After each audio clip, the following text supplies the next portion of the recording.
Hello friend, स्वागत है आपका अपने चैनल आज क्लास में। आज की इस वीडियो में मैट्रिक बोर्ड परीक्षा 2021 के लिए बिहार बोर्ड का ऑफिशियल मॉडल पेपर सॉल्व करेंगे।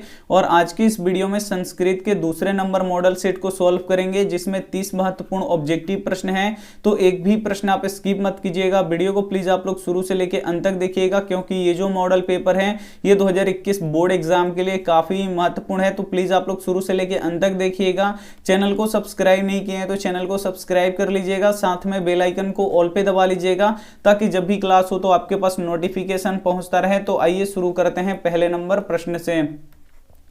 पहला नंबर प्रश्न है कि मंगलम पाठ में कितने मंत्र हैं। यहाँ पे आपको बताना है कि जो मंगलम पाठ है इसमें कितने मंत्र हैं। ए ऑप्शन है चतवारह यानी 4, बी ऑप्शन है पंच यानी 5, सी ऑप्शन है सप्त यानी 7, डी ऑप्शन है अष्ट यानी 8। तो यहाँ पे आपको बताना है कि मंगलम पाठ में कितने मंत्र हैं। तो मंगलम पाठ में 5 मंत्र हैं, ये आपको पता होना चाहिए। यानी यहाँ पे बी ऑप्शन क्या हो जाएगा, यहाँ पे बिल्कुल ही सही हो जाएगा। ये देखते हैं अगला प्रश्न 2 नंबर प्रश्न है कि सत्य का मुंह किस पात्र से ढका हुआ है। काफी महत्वपूर्ण प्रश्न है। ए ऑप्शन है हिरण्मय पात्र से, बी ऑप्शन है मृण्मय पात्र से, सी ऑप्शन है रजतमय पात्र से, डी ऑप्शन है ताम्र पात्र से। तो यहाँ पे आपको बताना है कि सत्य का मुंह किस पात्र से ढका हुआ है। तो हिरण्मय पात्र से ढका हुआ है, यानी यहाँ पे ए ऑप्शन क्या हो जाएगा, यहाँ पे बिल्कुल ही सही हो जाएगा। काफी महत्वपूर्ण प्रश्न है, तो एक भी प्रश्न आप स्किप मत कीजिएगा। वीडियो को प्लीज आप लोग शुरू से लेकर अंत तक जरूर देखिएगा, और वीडियो को लाइक नहीं किए हैं तो प्लीज आप लोग वीडियो को लाइक कर दीजिएगा। ये देखते हैं अगला प्रश्न 3 नंबर प्रश्न है कि अपनी उन्नति चाहने वाले लोगों को कितने दोषों को त्याग देना चाहिए। काफी महत्वपूर्ण प्रश्न है 3 नंबर कि अपनी उन्नति चाहने वाले लोगों को कितने दोषों को त्याग देना चाहिए। ए ऑप्शन है 7, बी ऑप्शन है 6, सी ऑप्शन है 5, डी ऑप्शन है 8। तो अपनी उन्नति चाहने वाले लोगों को कितने दोषों को त्याग देना चाहिए। तो 6 दोषों को यहाँ पे त्याग देना चाहिए, यानी यहाँ पे बी ऑप्शन क्या हो जाएगा, यहाँ पे बिल्कुल ही सही हो जाएगा। ये देखते हैं अगला प्रश्न 4 नंबर प्रश्न है कि रूप की रक्षा किससे होती है। ए ऑप्शन है सत्य से, बी ऑप्शन है योग से, सी ऑप्शन है मिर्जा से, डी ऑप्शन है वृत्ति से। तो यहाँ पे आपको बताना है कि रूप की रक्षा किससे होती है। तो रूप की रक्षा मिर्जा से होती है, ये आपको याद रखना है। यानी यहाँ पे सी ऑप्शन क्या हो जाएगा, यहाँ पे बिल्कुल ही सही हो जाएगा। ये देखते हैं अगला प्रश्न 5 नंबर प्रश्न है कि भीखनटोला गांव कहाँ है। जो भीखनटोला गांव है वो कहाँ है, ये आपको बताना है। ए ऑप्शन है उत्तर प्रदेश में, बी ऑप्शन है झारखंड में, सी ऑप्शन है बंगाल में, डी ऑप्शन है बिहार में। तो यहाँ पे आपको बताना है कि भीखनटोला गांव कहाँ है। तो भीखनटोला गांव बिहार में है, ये आपको याद रखना है। यानी यहाँ पे डी ऑप्शन क्या हो जाएगा, यहाँ पे बिल्कुल ही सही हो जाएगा। ये देखते हैं अगला प्रश्न 6 नंबर प्रश्न है कि पटना में कैमुदी महोत्सव कब मनाया जाता था। ए ऑप्शन है गुप्त वंश काल में, बी ऑप्शन है मुगल वंश काल में, सी ऑप्शन है अशोक के समय में, डी ऑप्शन है अंग्रेजों के समय में। तो यहाँ पे आपको बताना है कि पटना में कैमुदी महोत्सव कब मनाया जाता था। तो गुप्त वंश का जो काल होता था उस समय पटना में कैमुदी महोत्सव मनाया जाता था, ये आपको याद रखना है। यानी यहाँ पे ए ऑप्शन क्या हो जाएगा, यहाँ पे बिल्कुल ही सही हो जाएगा। काफी महत्वपूर्ण प्रश्न है, तो प्लीज आप लोग एक भी प्रश्न स्किप मत कीजिएगा। वीडियो को प्लीज आप लोग शुरू से अंत तक जरूर देखिएगा। ये देखते हैं अगला प्रश्न 7 नंबर प्रश्न है कि पाटलिपुत्र पटना के नाम से कब प्रसिद्ध हुआ। ए ऑप्शन है मुगल वंश काल में, बी ऑप्शन है गुप्त वंश काल में, सी ऑप्शन है मध्य काल में, डी ऑप्शन है अंग्रेजों के शासन काल में। तो यहाँ पे आपको बताना है कि पाटलिपुत्र पटना के नाम से कब प्रसिद्ध हुआ। तो मध्य काल में प्रसिद्ध हुआ, ये आपको याद रखना है। यानी यहाँ पे सी ऑप्शन क्या हो जाएगा, यहाँ पे बिल्कुल ही सही हो जाएगा। ये देखते हैं अगला प्रश्न 8 नंबर प्रश्न है कि बीरेश्वर कौन था। काफी महत्वपूर्ण प्रश्न है ये भी कि बीरेश्वर कौन था। ए ऑप्शन है मिथिला का राजा, बी ऑप्शन है मिथिला का मंत्री, सी ऑप्शन है मिथिला का राजकुमार, डी ऑप्शन है मिथिला का संतरी। तो यहाँ पे आपको बताना है कि बीरेश्वर कौन था। तो बीरेश्वर कौन था ये आपको पता होना चाहिए। बीरेश्वर कौन था, तो ये मिथिला के मंत्री थे, ये आपको यहाँ पे पता होना चाहिए। यानी यहाँ पे बी ऑप्शन क्या हो जाएगा, यहाँ पे बिल्कुल ही सही हो जाएगा। ये देखते हैं अगला प्रश्न 9 नंबर प्रश्न है कि आलसशाला में आग क्यों लगाई गई। काफी महत्वपूर्ण प्रश्न है ये भी। ए ऑप्शन है आलसियों को भगाने के लिए, बी ऑप्शन है आलसियों की परीक्षा करने के लिए, बी ऑप्शन है आलसशाला की संपत्ति को हड़पने के लिए, डी ऑप्शन है इनमें से किसी के लिए नहीं। तो यहाँ पे आपको बताना है कि आलसशाला में आग क्यों लगाई गई थी। तो यहाँ पे आलसियों की परीक्षा लेने के लिए आग लगाई गई थी, यानी यहाँ पे क्या हो जाएगा, बी ऑप्शन क्या हो जाएगा, यहाँ पे बिल्कुल ही सही हो जाएगा। ये देखते हैं अगला प्रश्न 10 नंबर प्रश्न की याज्ञवल्क्य ने आत्म तत्व की शिक्षा किसको दी थी। काफी महत्वपूर्ण प्रश्न है। ए ऑप्शन है मैत्रेयी को, बी ऑप्शन है गर्गी को, सी ऑप्शन है सुलभा को, डी ऑप्शन है रामभद्रम्बा को। तो यहाँ पे आपको बताना है कि याज्ञवल्क्य ने आत्म तत्व की शिक्षा किसको दी थी, तो मैत्रेयी को दी थी, ये आपको पता होना चाहिए, यानी यहाँ पे ए ऑप्शन क्या हो जाएगा, यहाँ पे बिल्कुल ही सही हो जाएगा। काफी महत्वपूर्ण प्रश्न है, तो एक भी प्रश्न आप स्किप मत कीजिएगा। वीडियो को प्लीज आप लोग शुरू से लेकर अंत तक जरूर देखिएगा। आइए देखते हैं अगला प्रश्न 11 नंबर प्रश्न की सर्व शुक्ला सरस्वती किसने कहा है। काफी महत्वपूर्ण प्रश्न है ये भी। ए ऑप्शन है याज्ञवल्क्य ने, बी ऑप्शन है बाणभट्ट ने, सी ऑप्शन है जनक ने, डी ऑप्शन है दांडी ने। तो यहाँ पे आपको बताना है कि सर्व शुक्ला सरस्वती किसने कहा है, तो दांडी ने कहा है। तो ये आपको याद रखना है, यानी यहाँ पे डी ऑप्शन क्या हो जाएगा, यहाँ पे बिल्कुल ही सही हो जाएगा। ये देखते हैं अगला प्रश्न 12 नंबर प्रश्न है कि गंगा देवी का समय क्या है। यहाँ पे आपको बताना है कि गंगा देवी का समय क्या है। ए ऑप्शन है 14वीं सदी, बी ऑप्शन है 8वीं सदी, सी ऑप्शन है 9वीं सदी, डी ऑप्शन है 12वीं सदी। तो यहाँ पे आपको बताना है कि गंगा देवी का समय क्या है, तो 14वीं सदी है, ये आपको याद रखना है, यानी यहाँ पे ए ऑप्शन क्या हो जाएगा, यहाँ पे बिल्कुल ही सही हो जाएगा। ये देखते हैं अगला प्रश्न 13 नंबर प्रश्न है कि आधुनिक काल की संस्कृत कवियत्री कौन है। ए ऑप्शन है तिरुलांबा, बी ऑप्शन है विजयांका, सी ऑप्शन है सुलभा, डी ऑप्शन है पंडित छामाराव। तो यहाँ पे आपको बताना है कि आधुनिक काल की संस्कृत कवियत्री कौन है,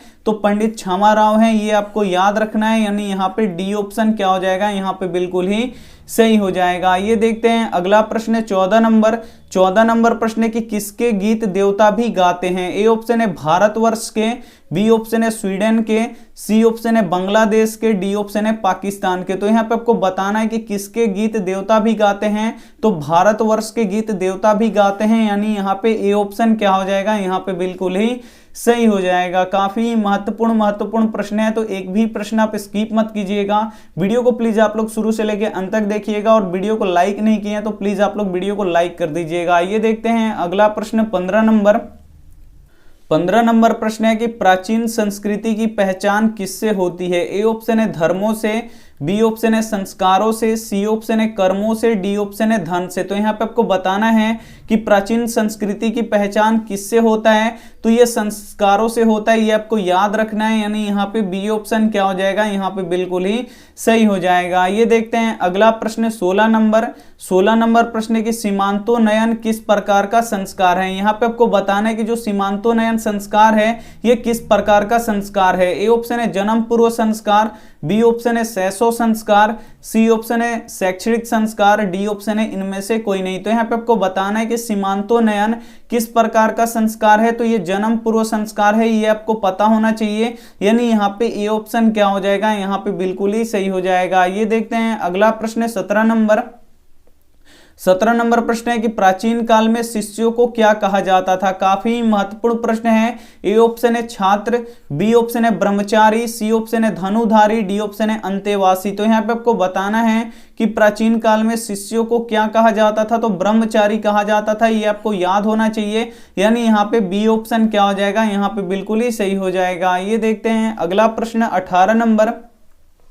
18 नंबर प्रश्न है कि नीति श्लोका पाठ किस ग्रंथ से संकलित है। ए ऑप्शन है विदुर नीति से, बी ऑप्शन है नीति शतक से, सी ऑप्शन है चाणक्य नीति दर्पण से, डी ऑप्शन है शुक्र नीति से। तो यहाँ पे आपको बताना है कि नीति श्लोका पाठ किस ग्रंथ से संकलित है, तो विदुर नीति से संकलित है, ये आपको पता होना चाहिए, यानी यहाँ पे ए ऑप्शन क्या हो जाएगा, यहाँ पे बिल्कुल ही सही हो जाएगा। ये देखते हैं अगला प्रश्न 19 नंबर प्रश्न की स्वामी दयानंद के बचपन का नाम क्या था। ए ऑप्शन है शंकर, बी ऑप्शन है शिव शंकर, सी ऑप्शन है मूल शंकर, डी ऑप्शन है उमा शंकर। तो यहाँ पे आपको बताना है कि स्वामी दयानंद के बचपन का नाम क्या था, तो स्वामी दयानंद के बचपन का नाम मूल शंकर था, ये आपको याद होना चाहिए, यानी यहाँ पे सी ऑप्शन क्या हो जाएगा, यहाँ पे बिल्कुल ही सही हो जाएगा। ये देखते हैं अगला प्रश्न यहाँ पे 20 20 नंबर प्रश्न है कि मंदाकिनी वर्णम पाठ के कवि कौन है। यहाँ पे आपको बताना है कि मंदाकिनी वर्णम पाठ के कवि कौन है।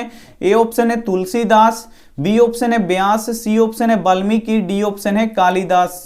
20 नंबर प्रश्न काफी महत्वपूर्ण है कि मंदाकिनी वर्णम पाठ के कवि कौन है, तो वाल्मीकि हैं, ये आपको याद रखना है। यानी यहाँ पे सी ऑप्शन क्या हो जाएगा, बिल्कुल ही सही हो जाएगा। काफी महत्वपूर्ण प्रश्न है, तो एक भी प्रश्न प्लीज आप लोग स्किप मत कीजिएगा। वीडियो को प्लीज आप लोग शुरू से लेकर अंत तक देखिएगा। इसमें से जो भी प्रश्न आपको याद ना हो तो उसे आप लोग क्या कीजिएगा, नोटबुक पे लिख के जरूर याद कर लीजिएगा। ये देखते हैं अगला प्रश्न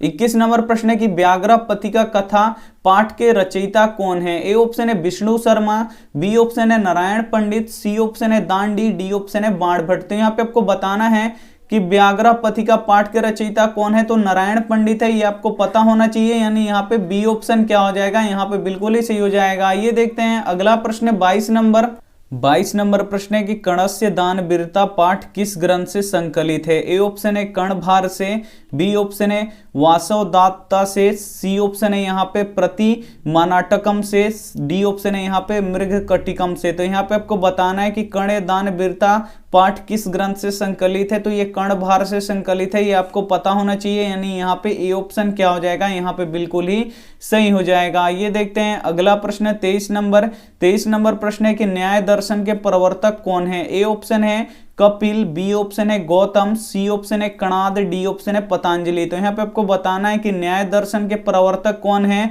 तो कणाद है, ये आपको पता होना चाहिए। यानी यहाँ पे सी ऑप्शन क्या हो जाएगा, यहाँ पे बिल्कुल ही सही हो जाएगा। ये देखते हैं अगला प्रश्न 24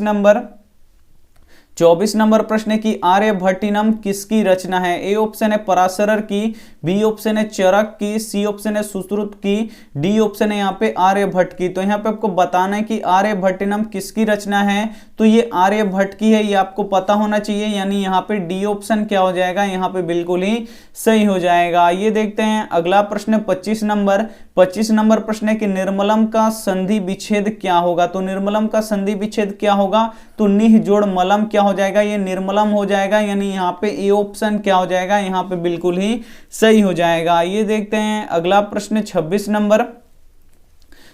नंबर प्रश्न है कि ज्ञानती देवा पुरुषा सुरत्वात यह पद किस पुराण से उद्धत है। ए ऑप्शन है नारद पुराण से, बी ऑप्शन है विष्णु पुराण से, सी ऑप्शन है भगवत पुराण से, डी ऑप्शन है गरुड़ पुराण से। तो यहाँ पे आपको बताना है कि ज्ञानती देवा पुरुषा सुत्रात्व यह पद किस पुराण से उद्धत है, तो ये विष्णु पुराण से उद्धत है, यानी लिया गया है। यानी यहाँ पे बी ऑप्शन क्या हो जाएगा, यहाँ पे बिल्कुल ही सही हो जाएगा। ये देखते हैं अगला प्रश्न 27 नंबर प्रश्न की भारत भूमि कैसी है। ए ऑप्शन है विशाल, बी ऑप्शन है निर्मला, सी ऑप्शन है वत्सला, यानी डी ऑप्शन है यहाँ पे ए बी सी और तीनों। तो यहाँ पे आपको बताना है कि भारत भूमि कैसी है, तो विशाल भी है, निर्मला भी है और वत्सल भी है। यानी ए बी सी, यानी यहाँ पे तीनों क्या हो जाएगा, बिल्कुल ही सही हो जाएगा। यानी यहाँ पे डी ऑप्शन क्या हो जाएगा, बिल्कुल ही सही हो जाएगा। ये देखते हैं अगला प्रश्न 28 नंबर प्रश्न की संस्कार कितने हैं। यहाँ पे आपको बताना है कि संस्कार कितने हैं। ए ऑप्शन है 16, बी ऑप्शन है 12, सी ऑप्शन है 14, डी ऑप्शन है 6। तो यहाँ पे आपको बताना है कि संस्कार कितने होते हैं, तो संस्कार 16 होते हैं, ये आपको पता होना चाहिए। यानी यहाँ पे ए ऑप्शन क्या हो जाएगा, यहाँ पे बिल्कुल ही सही हो जाएगा। ये देखते हैं अगला प्रश्न 29 नंबर प्रश्न है कि अंत्योतिष्ठ संस्कार कब होता है। ए ऑप्शन है युवा अवस्था में, बी ऑप्शन है मरणोपरांत, सी ऑप्शन है मृत्यु से पहले, डी ऑप्शन है शैशव अवस्था में। तो यहाँ पे आपको बताना है कि अंत्योतिष्ठ संस्कार कब होता है, तो मरणोपरांत होता है। यानी यहाँ पे बी ऑप्शन क्या हो जाएगा, यहाँ पे बिल्कुल ही सही हो जाएगा। ये देखते हैं अगला प्रश्न 30 नंबर प्रश्न की पाणी ग्रहण किस संस्कार में होता है। ए ऑप्शन है शैक्षणिक संस्कार में, बी ऑप्शन है शैशव संस्कार में, सी ऑप्शन है विवाह संस्कार में, डी ऑप्शन है जन्म पूर्व संस्कार में। तो यहाँ पे आपको बताना है कि पाणी ग्रहण किस संस्कार में होता है, तो ये विवाह संस्कार में होता है, ये आपको याद रखना चाहिए। यानी यहाँ पे सी ऑप्शन क्या हो जाएगा, यहाँ पे बिल्कुल ही सही हो जाएगा। ये थे 30 महत्वपूर्ण ऑब्जेक्टिव प्रश्न जो बिहार बोर्ड मॉडल पेपर का था। इसका पीडीएफ हम अगले दिन यहाँ पे सेंड कर देंगे अपने स्टडी ग्रुप में। तो आप लोगों को क्या करना है कि इस 30 प्रश्न में से जो भी प्रश्न आपको याद नहीं है, तो प्लीज आप लोग नोटबुक पे लिखिए और उसे क्या कर लीजिए, याद कर लीजिए और उसे रिवीजन करते रहिएगा। ये देखते हैं यहाँ पे होमवर्क प्रश्न है कि आलस कथा में आग लगने पर कितने लोग नहीं भागे। ए ऑप्शन है 3, बी ऑप्शन है 5, सी ऑप्शन है 4, डी ऑप्शन है 6। तो यहाँ पे आपको बताना है कि आलस कथा में आग लगने पर कितने लोग नहीं भागे। तो जो भी ऑप्शन इसमें से सही लगे वो आप हमें कमेंट कर दीजिएगा। और यहाँ पे देखिए वीडियो को आप लोग लाइक नहीं किए हैं तो प्लीज आप लोग वीडियो को लाइक कर दीजिएगा, अपने दोस्तों के पास इस वीडियो को जरूर शेयर कीजिएगा। चैनल को सब्सक्राइब नहीं किए हैं तो चैनल को सब्सक्राइब करके साथ में बेल आइकन को ऑल पे दबा लीजिएगा, ताकि जब भी क्लास हो तो आपके पास नोटिफिकेशन पहुंचता रहे। थैंक यू फॉर वॉचिंग, मिलते हैं अगले वीडियो में। तब तक अपना ध्यान रखिए, मन लगा के पढ़ाई कीजिए। Take care and bye.